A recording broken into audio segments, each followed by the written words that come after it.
बांधे जाते हैं तूफान, बांधे ना इरादे जाते हैं, जिनके फौलादी इरादों से दुश्मन भी थर्राते हैं, ऐसे वीर जवानों को हम नित नित शीश नवाते हैं, हम नित नित शीश नवाते हैं। नमस्कार, दूरदर्शन मध्य प्रदेश के विशेष कार्यक्रम में आप सभी का स्वागत है। मैं हूं आपके साथ सुनीता पटेल। आज हम चर्चा करने जा रहे हैं एक खास दिवस पर। जी हां, एक ऐसा दिवस जिसे मनाने के लिए आखिर क्यों हम इसे मना रहे हैं, क्या इसके पीछे शौर्य की गाथा रही है, कैसा इसका इतिहास रहा है, उस गौरवशाली इतिहास पर भी हम चर्चा करेंगे और साथ ही आपको बताएंगे कि आखिर आज हमारे साथ ऐसे कौन सी खास शख्सियत मौजूद हैं। क्योंकि आज अगर हम इस वक्त आपके सामने हैं तो कहीं ना कहीं उन वीर जवानों की बदौलत ही हैं, क्योंकि हम अगर सुरक्षित हैं तो हम कहीं ना कहीं उनके खातिर ही यहां पर मौजूद हैं। आइए मैं आपका एक परिचय करवाना चाहती हूं, हमारे बीच कौन कौन से खास शख्सियत मौजूद हैं। हमारे साथ इस वक्त मौजूद हैं सीआरपीएफ कमांडेंट प्रवीण सर जी। सर, बहुत स्वागत है आपका। जय हिंद। और साथ ही इस वक्त मौजूद हैं भावना सिंह जी, सहायक कमांडेंट है आरएएफ में। भावना जी, बहुत स्वागत है। जय हिंद। और आज हम मना रहे हैं सीआरपीएफ स्थापना दिवस। जी हाँ, सीआरपीएफ डे, जो कि खास दिन है सीआरपीएफ जवानों के लिए और खास दिन है हर एक हिंदुस्तानी के लिए, हर एक भारतवासी के लिए। तो आइए सबसे पहले मैं शुरुआत करना चाहती हूं। प्रवीण कुमार जी, कमांडेंट सीआरपीएफ हमारे साथ मौजूद हैं। सर, जिस तरीके से आज का दिन है बहुत खास है आपके लिए, हमारे लिए, हर एक हिंदुस्तानी के लिए। सबसे पहले गौरवशाली इतिहास पर चर्चा कर लेते हैं, किस तरीके से इसकी स्थापना हुई। क्योंकि आज़ादी के बाद जब हमारा देश आज़ाद हुआ तो कहीं ना कहीं सुरक्षा के लिहाज से, शांति व्यवस्था बनाने रखने के लिए सीआरपीएफ की स्थापना हुई, वो हमारे तमाम दर्शकों से साझा कीजिए। ओके। 1939 में जब भारत में ब्रिटिश की शासन थी, कुछ प्रिंसली स्टेट में विद्रोह की स्थिति थी, पॉलिटिकल अनरेस्ट थे, डिस्टर्बेंस थी, स्पेशली मालवा रीजन में। ब्रिटिश गवर्नमेंट ने तब सीआरपीएफ की 2 बटालियन को रेज करने का निर्णय लिया और उस समय सीआरपीएफ को क्राउन रिप्रेजेंटेटिव पुलिस के नाम से जाना जाता था। जब देश हमारा 1947 में आज़ाद हुआ तो इसकी उपयोगिता को देखते हुए गवर्नमेंट ने दिसंबर 1949 में इसको कंटिन्यू रखने का निर्णय लिया और इसका नाम उस समय बदलकर CRPF central reserve police force के नाम से जाने।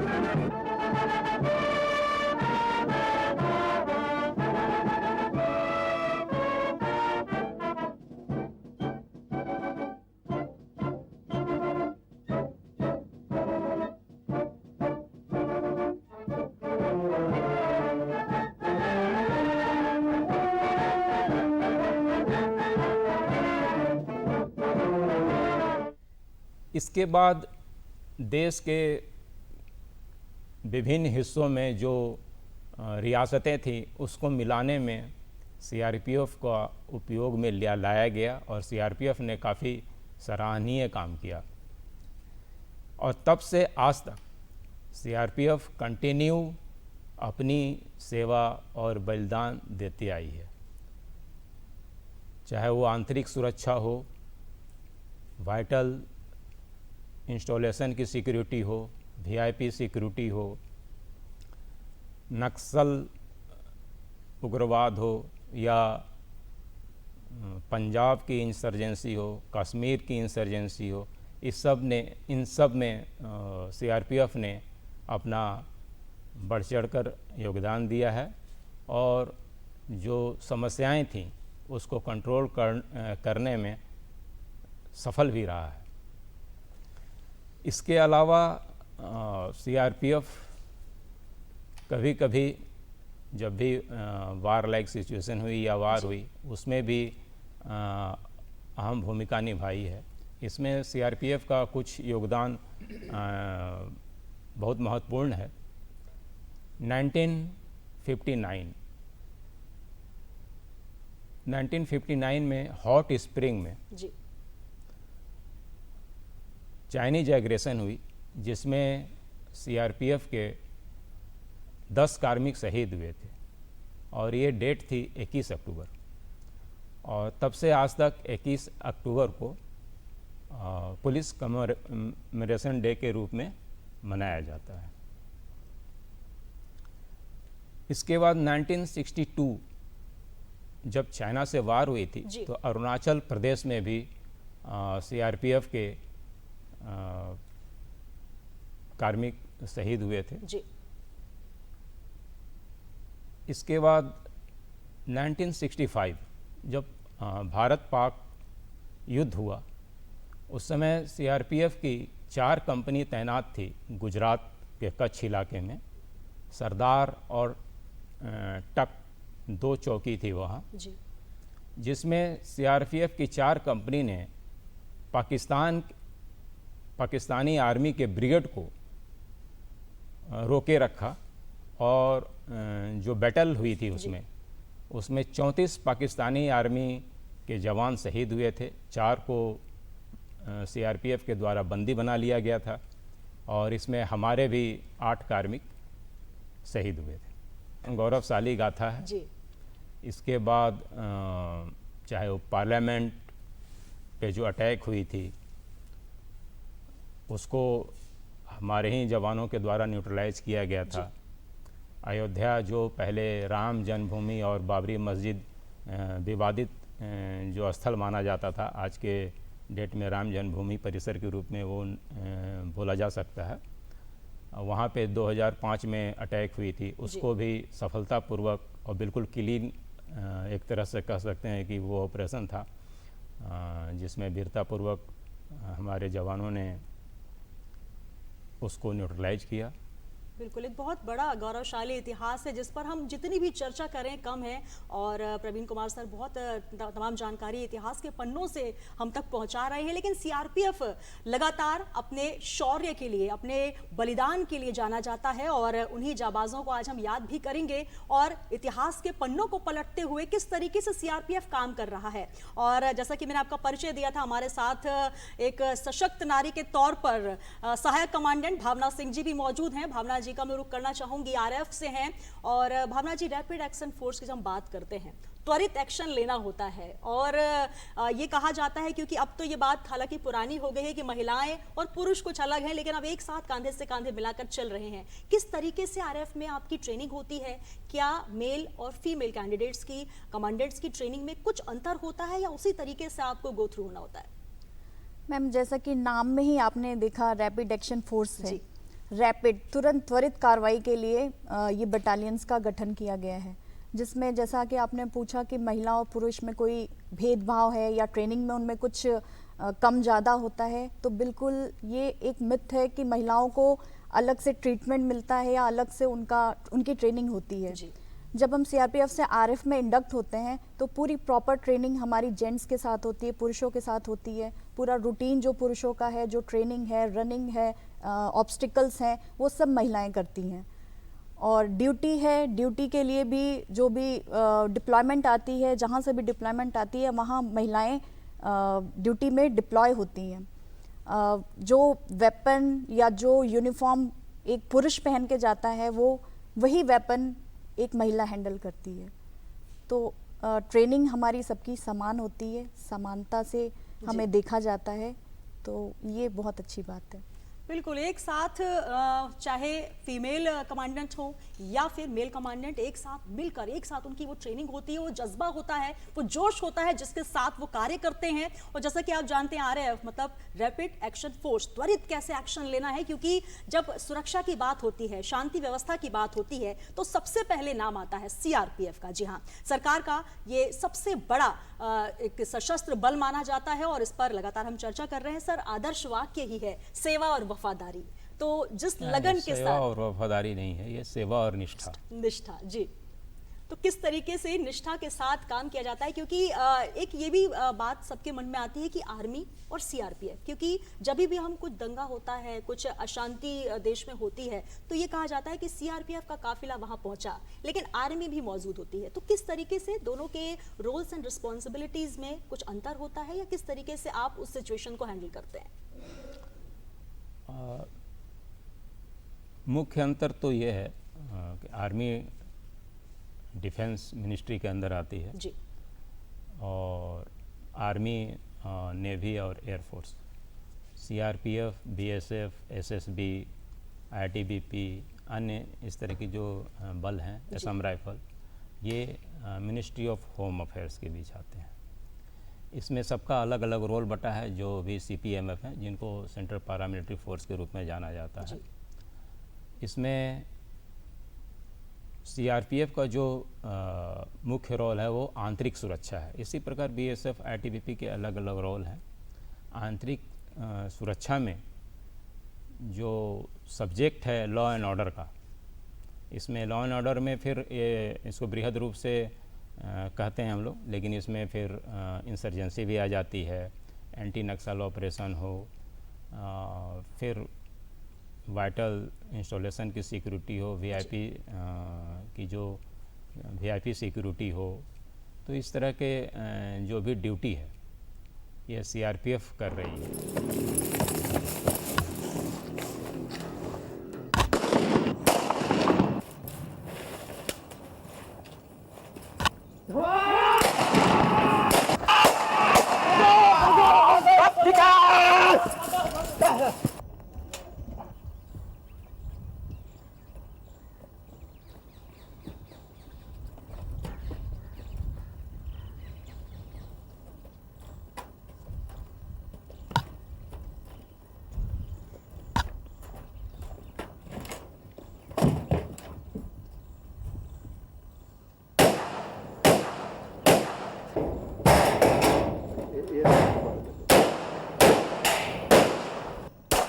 जो आर्मी है वो बेसिकली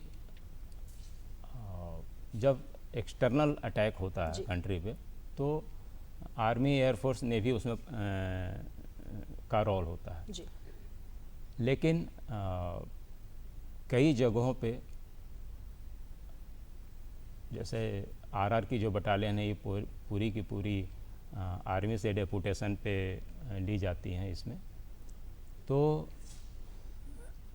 जे&के में जैसे आरआर भी इसमें अपनी योगदान करती है, जो वहाँ की जो मिलिटेंसी है उसको कंट्रोल करने के लिए। इसके अलावा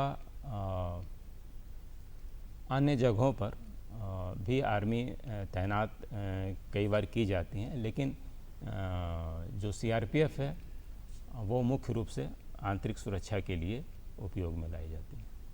तो बिल्कुल, चाहे नक्सलाइट मूवमेंट हो या फिर आतंकवादी गतिविधियां, देश में सुरक्षा व्यवस्था की कमान को संभालना हो या फिर सुरक्षा व्यवस्था को देखना हो, चाहे वो हमारे देश के राजनीतिक भविष्य की बात हो या फिर हमारे सामाजिक भविष्य की, सीआरपीएफ के जवान हमेशा खड़े होते हैं उस हौसले के साथ, उस जज्बे के साथ। और आज का ये दिन उन्हीं को समर्पित है। सीआरपीएफ डे मनाया जा रहा है। आइए, हमारे साथ भावना सिंह जी भी मौजूद हैं। और जैसा कि मैं बार बार कह रही हूँ, एक सशक्त नारी के तौर पर मैं उनको देख पा रही हूँ, क्योंकि आप भी अगर सीआरपीएफ में भर्ती होना चाहते हैं, अगर आप भी डिफेंस में आना चाहते हैं, तो भावना जी उदाहरण है महिलाओं के लिए, नारियों के लिए। भावना जी, जिस तरीके से हम बात कर रहे हैं महिलाओं का जिक्र करें, क्या चुनौतियां रहती हैं, कितनी जिम्मेदारियों के साथ आपको सीआरपीएफ, क्योंकि रैपिड एक्शन फोर्स में आप त्वरित एक्शन लेना है, मीन्स आप कहीं पर भी हैं, आपको एक फोन कॉल पर निकलना होता है, कितनी चुनौती भरा इस सफर को आप मानती हैं? एक्चुअली मैं इसको चुनौती तो नहीं कहूँगी, ये एक हमारे लिए अवसर है जी। जो हमें मिला है। जैसा कि पहले भी बताया कि पुरुषों के साथ हमारा समानता का रोल होता है ड्यूटी के लिए, और फिजिकली तो हम फिट किए ही जाते हैं ट्रेनिंग में, मेंटली भी हमें फिट किया जाता है। हमें मालूम है कि हमारी जो सर्विस, हमारा जो जॉब है वो वर्क फ्रॉम होम नहीं है जी। हमें ग्राउंड में जाना ही होगा, हमें ड्यूटी जाना होगा। फिजिकली टफनेस के साथ हम मेंटल भी प्रिपेयर होते हैं कि फ़ोन कॉल आया या डिप्लॉयमेंट आई तो हमें कैसे निकलना है। उससे पहले हम अपने बच्चों को, अपनी फैमिली को, सबको सेटल डाउन करते हैं ताकि हमें ड्यूटी जाने में पीछे मुड़ के देखना ना पड़े। बिल्कुल। तो किस तरीके से अपने आप को शारीरिक तौर पर मजबूत करना, भावनात्मक तौर पर मजबूत करना, क्योंकि परिवार को भी संभालना है, और उसके साथ साथ अपने आप को मानसिक तौर पर भी उतना ही मजबूत रखना होता है, क्योंकि जब बात देश की होती है, जिम्मेदारी की होती है, तो कहीं ना कहीं वो जज्बा काम आता है, जो कि इनकी ट्रेनिंग सेशन में भी दिखता है। मैं एक बार फिर प्रवीण कुमार सर का रुख करना चाहूंगी। सर, ट्रेनिंग की बात की जाए, जो एक ट्रेनिंग होती है काफी टफ होती है, क्योंकि आपको कहीं भी डिप्लॉयड किया जा सकता है, और जिस तरीके से सीआरपीएफ की बात करें, कितनी बटालियन और किस तरीके से काम, एक रोल्स एंड रिस्पॉन्सिबिलिटीज किस तरीके से बांटी जाती है तमाम जो कमांडेंट होते हैं, जो सहायक कमांडेंट होते हैं उनको? जो ड्यूटी बटालियन है जी उसमें जो उसकी कमांड, वो कमांडेंट रैंक के अधिकारी करते हैं उसको। इसके बाद उसमें 2 सेकंड इन कमांड होते हैं, जो सेकंड इन कमांड ऑप्स और अकाउंट्स कहलाते हैं जी। इसके बाद वहाँ 2 डिप्टी कमांडेंट तैनात होते हैं, जो एडजुटेंट और क्वार्टर मास्टर की ड्यूटी देखते हैं, और जो कंपनी है, जो company commander assistant commandant rank के अधिकारी के द्वारा कमांड की जाती है। बिल्कुल। तो जिम्मेदारियां जो हैं वो अपने तौर पर निभाई जाती हैं, हर दिन की ट्रेनिंग और अपने दिमाग में देश की सुरक्षा का जज्बा लेकर सीआरपीएफ के जवान जो हैं वो दिन रात तैनात रहते हैं अपने उस हौसले के साथ। और अगर हम बात करें सीआरपीएफ में जो एक नई बात हुई है, भावना जी, महिलाओं का आपसे मैं इसलिए जिक्र कर रही हूँ क्योंकि एक बहुत बड़ी संभावना, चुनौतियों के साथ संभावना भी अब इस अवसर पर आने लगी। दशकों बाद अब जो महिला रैंक है, एक प्रमोशन जो है वो लेवल बढ़ गया है। अगर मैं आईजी मैम सीमा धुंडिया जी की बात करूं या एनी इब्राहिम जी की बात करूं, तो 2 सशक्त नारियां एक बार फिर नजर आ रही हैं, जो कि लीड करती नजर आ रही हैं, आरएफ को हो या फिर सीआरपीएफ को। तो क्या कहेंगे उनके लिए? मैम, मैं यही कहना चाहूँगी कि महिलाएं सीआरपीएफ में किसी भी फील्ड में पीछे नहीं है, चाहे वो ब्रेवरी की बात हो या लीडरशिप की बात हो। लीडरशिप के लिए आपने बहुत ही अच्छे 2 उदाहरण दिए, हमारी आईजी एनी इब्राहिम मैम का और सीमा मैम का। देख ही रही हैं आप, पूरा उन्होंने हमारा आरएफ सेक्टर पूरा वो लीडर कर रही हैं, लीडरशिप उनके अंडर में है। और ब्रेवरी की बात की जाए तो हमारी कमांडेंट श्रीमती श्याम होनचिंग मेहरा, उनको गैलेंट्री मेडल से नवाजा गया है। तो महिलाएं सीआरपीएफ में कहीं किसी भी फील्ड में पीछे नहीं है। भावना सिंह मैम हमारे साथ मौजूद है। भावना मैम, सहायक कमांडेंट की जो बाइक रैली अभी हमने देखी, उस जज्बे के साथ जहां दिल्ली से लेकर अब एक लंबा पूरा पड़ाव वो लेकर निकलेंगी, और भावना है देश के रक्षक है हम, क्या कहेंगे उस जज्बे के लिए? मैम, बाइक रैली में तो सभी रैंक की महिलाएं हैं जी। जो उनको कमांड कर रही हैं, वो सहायक कमांडेंट हैं। तो बहुत ही अच्छा इनका रहा है ये मोटिवेशन। एक जहाँ से भी निकलते हैं एक मोटिवेशन मिलता है, एक मोटिवेट करते हुए जाते हैं कि महिलाएं किसी से कम नहीं हैं, पुरुषों के साथ कंधे से कंधा मिला के अपना काम कर रही हैं। तो ये एक आत्मनिर्भरता की तरफ भी लेके जाता है महिलाओं को कि नहीं, हम भी कर सकते हैं, हमें भी जाना चाहिए। तो एप्रिशिएशन है। बिल्कुल। तो कहीं ना कहीं ये उदाहरण है कि आप किस तरीके से एक बाइक रैली जो निकाल कर सहायक कमांडेंट हो, कमांडेंट रैंक की तमाम जो हमारी लेडी रक्षक, क्योंकि देश के रक्षक हैं हम, ये जज्बा लेकर वो चल रही हैं। और सबसे महत्वपूर्ण बात जो आदर्श वाक्य है, सेवा और वफादारी, सेवा और निष्ठा और लगन के साथ आगे बढ़ रही हैं। भावना, एक सवाल मेरे मन में आता है, क्योंकि आप जैसे बात कर रहे हैं कि एक साथ ट्रेनिंग होती है, एक साथ जज्बा होता है और उसी हौसले के साथ आप आगे बढ़ते हैं, लेकिन जब आपको एक कॉल आता है कि इस जगह पर अशांति व्यवस्था है, किस तरीके से वो पहला एक्शन लिया जाता है, कैसे आप वहां पर फेस करते हैं, कैसे संभालते हैं? क्योंकि हम तो बैक कैमरा देखते हैं, लेकिन आप ऑन स्क्रीन वहां पर देखते हैं, उस जगह पर मॉब को संभालना कितना कठिन होता है, और आपके जो ट्रेनिंग सेशन में जब आपको बताया जाता है तो कितना आसान हो जाता है उस ट्रेनिंग पार्ट में? जब सीआरपीएफ से आरएफ में इंडक्ट होते हैं तो उसकी प्रॉपर ट्रेनिंग चलती है 4 वीक की। उसमें हमें वेपन से लेके मॉब को कैसे हैंडल करना है सब कुछ सिखाया जाता है। तो जब हमें डिप्लॉयमेंट की सूचना मिलती है कि हमें इस जगह पे हमारी डिप्लॉयमेंट आई है, तो सबसे पहले हमारा एक्शन होता है कि हम पूरी अपनी तैयारी, स्टोर, वेपन, कोट और मेस, जवानों के जितने भी इक्विपमेंट हैं वो सब लेकर हम कम से कम समय में मार्च कर जाएं। और वहाँ पे जाके जो भी दंगा है उसको कैसे नियंत्रण करना है। बिल्कुल, तो एक जज्बे के साथ जब कमांडेंट पहुंचते हैं, सहायक कमांडेंट पहुंचते हैं, सीआरपीएफ के जवान पहुंचते हैं, तो उन्हें पता होता है कि किस तरीके से दंगाइयों को कंट्रोल करना है। क्योंकि जब भारत की आंतरिक सुरक्षा की बात हो या बाह्य सुरक्षा की बात हो, सर ने बहुत अच्छे से विस्तार से बताया कि पहले जो बीएसएफ नहीं हुआ करती थी तभी सीआरपीएफ वहां तैनात होती थी। पुलवामा अटैक में हमने सुना हमारे सीआरपीएफ के जो जवान हैं उनके काफिलों पर हमला हुआ।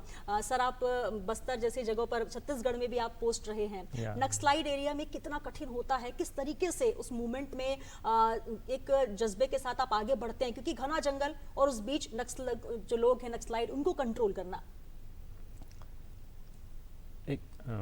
ऐसा देखा जाए तो जहाँ भी इंसर्जेंसी या नक्सल उग्रवाद है, सभी की अलग अलग तरह की कठिनाइयाँ हैं, तो आप किसी को ज़्यादा किसी को कम नहीं कर सकते जी। उसी तरह इसको भी, चाहे वो नॉर्थ ईस्ट का आतंकवाद रहा हो, इसको भी आप उससे अलग नहीं कर सकते। कठिनाई सभी जगह बराबर है। नक्सल रीजन में जो छत्तीसगढ़ एरिया स्पेशली मैं उसका चर्चा करूँगा, बहुत बड़ा भूभाग जो है वहाँ प्रशासन का उपस्थिति नहीं है।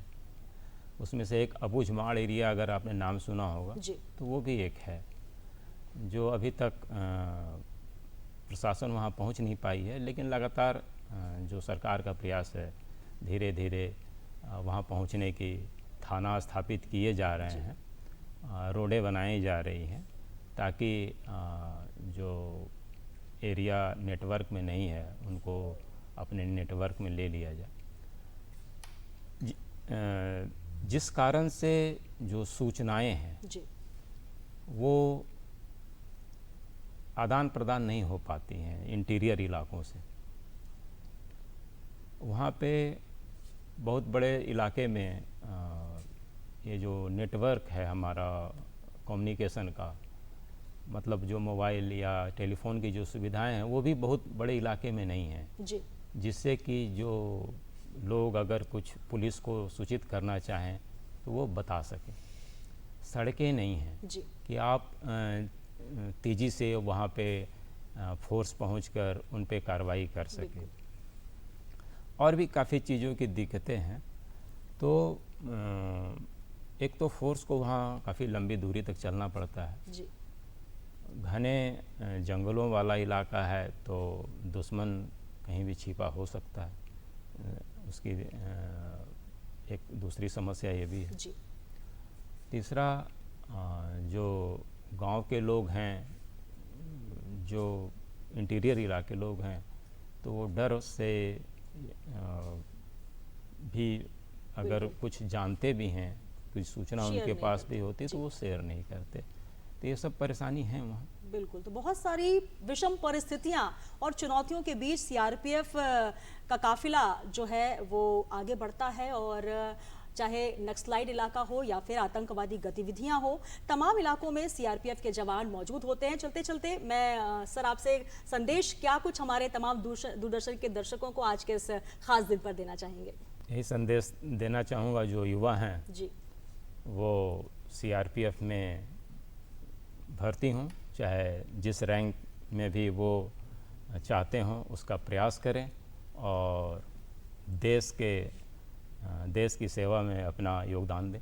बिल्कुल, तो देश की सेवा में योगदान दें। और हमारे साथ भावना सिंह जी भी हैं, सहायक कमांडेंट हैं। मैम, क्या संदेश हमारे तमाम दूरदर्शन के जो दर्शक हैं और एक सशक्त नारी के तौर पर आपको देख रहे हैं, आपके द्वारा कुछ संदेश? बिल्कुल, मैं महिलाओं से भी यही बोलना चाहूँगी कि सीआरपीएफ एक बहुत बड़ी फोर्स है और इसमें महिलाओं के लिए बहुत सुनहरा अवसर है। वो सीआरपीएफ में आए, एक हेल्दी एनवायरनमेंट में उनको काम करने का मौका मिलेगा।